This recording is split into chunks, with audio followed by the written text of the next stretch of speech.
নৌবাহিনী প্রধান admiral M Nazmul Hasan বলেছেন, নৌবাহিনীর নবীন কর্মকর্তারা ভবিষ্যৎ কর্মজীবনে একাডেমির প্রশিক্ষণ কাজে লাগিয়ে জাতীয় নিরাপত্তা এবং অগ্রগতির পথে সঠিকভাবে দায়িত্ব পালনে সক্ষম হবেন।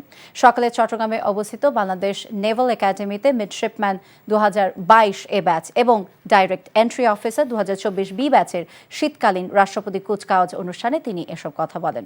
দেশের সমুদ্র সীমা এবং সমুদ্র সম্পদের সুরক্ষা এবং মেরিটাইম ইকোনমির বিস্তৃতিতে নৌবাহিনী অগ্রণী ভূমিকা পালন করছে উল্লেখ করে নৌপ্রধান বলেন, বর্তমান সময়ের সাথে তাল মিলিয়ে প্রযুক্তিগত উৎকর্ষ সাধন এবং প্রশিক্ষিত জনবল তৈরির মাধ্যমে বাহিনীর কারিগরি দক্ষতা বৃদ্ধি পাচ্ছে।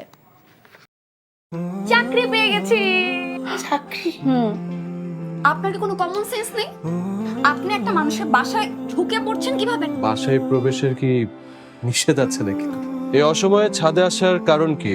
নতুন করে কারো প্রেমে পড়লেন নাকি? আমি আকাশ দেখছিলাম, আকাশ দেখতে দেখতে হারিয়ে গেলাম, হঠাৎ করে আপনি আসলেন।